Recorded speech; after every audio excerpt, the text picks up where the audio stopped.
Welcome everyone. Today we are diving into an era marked with opulence, warfare, and intriguing political maneuvers. We're heading back into the time of the Mughals, a historical period that brings alive tales of grandeur and intricate power struggles. Our protagonist today is the Mughal Emperor Aurangzeb, a figure who is often portrayed in stark black and white, either a devout Muslim monarch or a ruthless Orthodox ruler. The Mughal Wars of Succession provide the backdrop for our journey, a series of bloody conflicts that had the potential to dramatically alter the course of India's history. Aurangzeb, born on 3rd November 1618, was the third son of Emperor Shah Jahan, a ruler renowned for his architectural feats, including the world-famous Taj Mahal. From a young age, Aurangzeb showed signs of his uncompromising nature, his dedication to his faith, and his ruthless quest for power. These were traits that would both catapult him to the throne and color the perceptions of his rule for centuries to come. The story of Aurangzeb's accession to the throne in itself is a dramatic tale of power, deception, and ruthless ambition. The year was 1658, and the stage was set for a series of bloody wars of succession.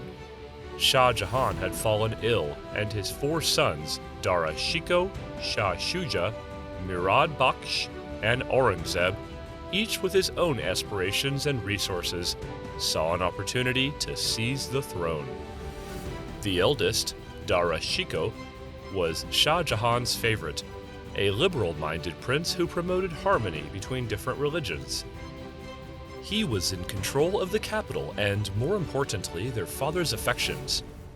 This should have provided Dara an edge over his brothers, but as it would turn out, the deciding factors were not just favoritism or proximity to power, but also military strategy, cunning diplomacy, and a ruthless will to rule. Shah Shuja, the second son, proclaimed himself emperor in Bengal, relying on his regional power base, but was eventually defeated by Aurangzeb's armies. The third son, Murad, had his own ambitions but was outmaneuvered by his more calculating sibling Aurangzeb. Aurangzeb forged an alliance with Murad by promising to share power upon their victory. Together, they defeated Dara in the Battle of Samugar in 1658. However, Aurangzeb was not one for power sharing. He arrested Murad under the pretext of a murder trial, breaking their alliance and effectively taking him out of the picture. Now, the only one remaining between Aurangzeb and the Mughal throne was his father, Shah Jahan. In a shocking move that reverberated through the empire, Aurangzeb declared his father incompetent to rule and placed him under house arrest in the Agra fort. Thus, through a combination of military might, cunning diplomacy, and ruthless tactics, Aurangzeb ascended the Mughal throne. However, the path to absolute power was not as smooth as it may seem. Dara had fled towards the Punjab after his defeat at the Battle of Samugar. Despite his diminished resources, he remained a threat to Aurangzeb, who feared that Dara could rally support against him. This fear was not unfounded, as the fugitive prince was indeed attempting to gather an army. However, Dara was betrayed by one of his own generals, who handed him over to Aurangzeb.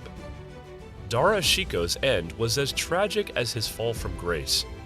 Accused of heresy and apostasy, he was executed in 1659 on Aurangzeb's orders. The death of Dara Shikoh symbolized more than just the end of a potential ruler. It was seen as the demise of the liberal, inclusive ethos he represented. Many historians believed that with Dara's death, the Mughal Empire lost an opportunity to establish a more harmonious relationship with its diverse subjects. Once established on the throne, Aurangzeb's rule is marked by constant warfare and religious orthodoxy. The expansion of the empire under his rule made it the most extensive at any point in Mughal history, but this also meant constant conflict. Wars of conquest and defense drained the royal treasury and created resentment among the conquered territories. Aurangzeb's religious policies may have been a point of significant contention among historians. He reversed many of the religiously tolerant practices of his predecessors, imposing the jizya tax on non-Muslims, and is often accused of widespread destruction of Hindu temples. This narrative paints him as a zealous Muslim ruler who sought to enforce his strict interpretation of Islamic law throughout the empire. However, some scholars argue that Aurangzeb's actions were more about power and control than religious fanaticism. Under his rule, Aurangzeb codified Islamic law into the Fatwa-e-Alamgiri, a legal text that covered everything from inheritance law to criminal punishment. He was also known to be a Hafiz, someone who had memorized the entire Quran and adhered strictly to the Islamic rituals, a fact that he used to bolster his legitimacy as a ruler. The Mughal Wars of Succession not only shaped the reign of Aurangzeb, but also marked the beginning of the Mughal Empire's decline. Aurangzeb's methods to secure the throne raised questions about his legitimacy, and his ruling style, marked by endless military campaigns and strict religious policies, contributed to internal discontent and frequent rebellions. After Aurangzeb, none of his successors could maintain the vast empire he left behind, leading to its eventual decline and dissolution. In conclusion, Emperor Aurangzeb's rule, marked by relentless expansionism, religious orthodoxy, and a complex relationship with his subjects, remains a significant and controversial part of the Mughal legacy. His rule is a testament to the assertion that history, as we understand it, is often not about what happened, but rather about who tells the story and how it's told. As we move further away from those tumultuous times, perhaps our understanding of figures like Aurangzeb will continue to evolve, offering new perspectives on their actions and their impact on the world as we know it.